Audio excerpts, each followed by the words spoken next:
Hi, it's Anika.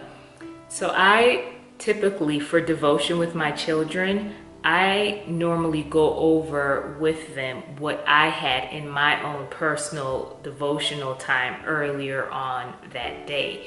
I normally get up before the children and have my quiet time with the Lord. And after they're done with their morning chores and we've eaten breakfast, I then have devotion with them and review the same material that I learned that specific morning. And I love this approach because teaching them helps to further solidify what I just went over earlier that morning. So for devotion, especially over the summer, I try to be a little bit more creative with the children, and they really enjoy it when we think outside the box and we have a more creative approach to devotion. So for example, in my previous video, I spoke about the genealogy of Jesus as listed in Matthew 1, and the main point that I made was the fact that despite your past, God can still use you. So I read that same passage to the children in devotion, Matthew 1, verses 1 through 17. And after we read it together as a group, I broke the children up. I have a total of 6 children. So I broke the children up into groups of 2, which gave us a total of 3 groups. And each group was assigned a specific individual from the genealogy that we read earlier on. So group 1 had Ruth, and they were asked to read the entire book of Ruth because I believe it's only like 4 chapters. Group 2 was assigned Jacob, and they were made to read, I can't remember, Genesis somewhere, I can't remember the specific chapter. And then the third group was assigned David, and they were assigned 2 Samuel 11, chapters 11 and 12, which goes into the account of David and Bathsheba. So the reason why I had this approach was because I wanted the children to get a deeper understanding of what was really going on in the text and why it was so powerful that these individuals were listed in the genealogy of Jesus, because we see their mishaps, right? Or in the case of Ruth, we see that she was a pagan until she encountered Naomi and made the declaration that your God will be my God. So the children were divided into 3 groups, and they were given 30 to 40 minutes to go and read their stories, their assigned passage together. And then after they read it, they were asked to come up with a creative way to present the information that they learned. And it was really interesting because group 1 came up with a rap. All right, class.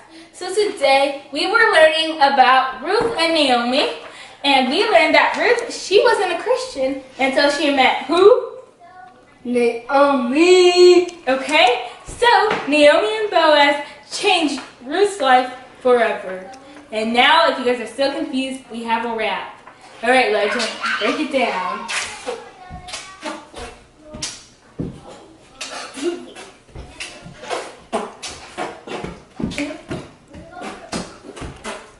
Yo, Ruth and Oprah were living with Naomi.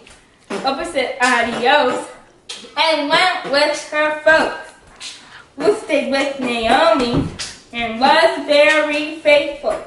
Soon enough, Ruth caught someone's eye. His name was Boaz, yo. His name was Boaz, yo. Okay, back to the story now. Naomi said, go find your man and stay there with him since you have been very what? Faithful. Faithful.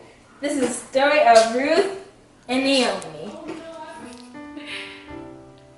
Group 2 and 3 did a dramatic presentation, and some of the children also drew a picture.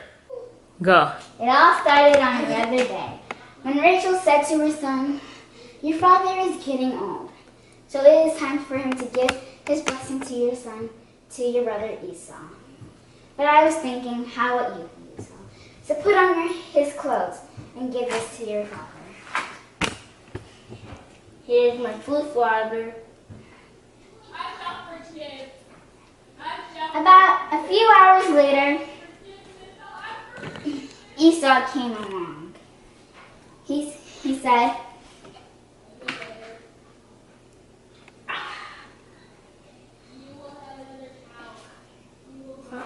"Here I am, Father." Here I am, Father. "Who are you?" "Oh no, Jacob must have tricked me into thinking that he was Esau. I'm sorry, I cannot bless you." Going just a little bit. "I'm sorry, I can't."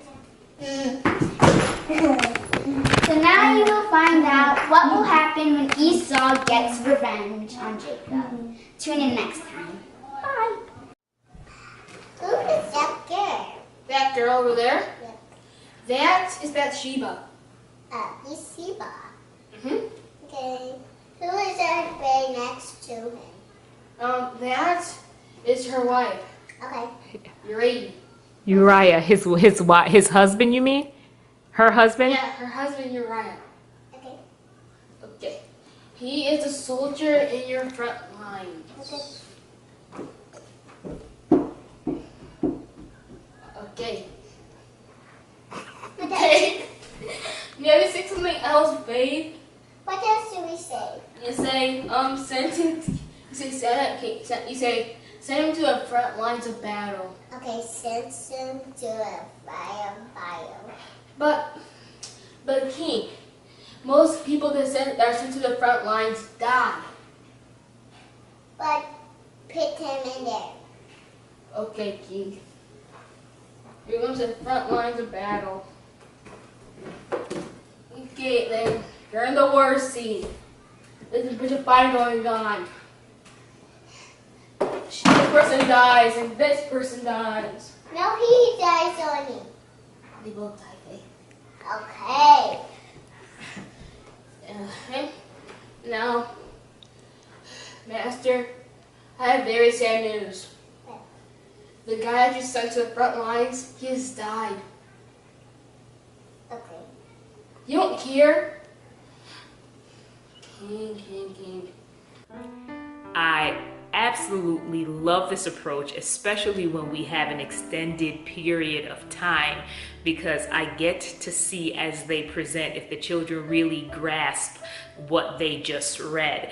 And it's so many different skills that they're learning in the process of doing this. They're learning public speaking. They're learning to be great listeners, great audience members, because sometimes their siblings can be a rough audience. You know, we have giggles and people saying things, and I also like it because this breaks up the monotony of devotion where I'm the only person that's speaking or presenting information to them.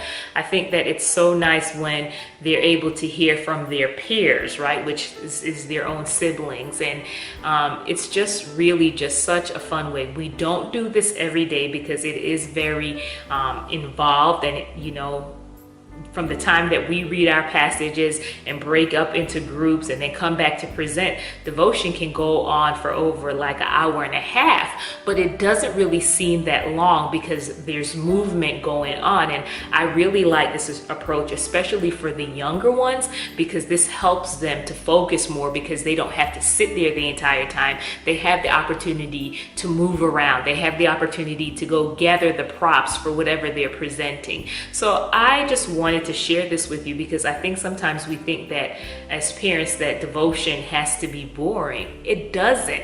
The Word of God is exciting. So let's use, you know, the multiple intelligences and just the different ways our children learn and have fun doing it. So I plan to share some more ways that I have devotion with my children. And again, we don't do this every day, but when time allows and, you know, I feel like, okay, maybe they can handle this today, I do incorporate this.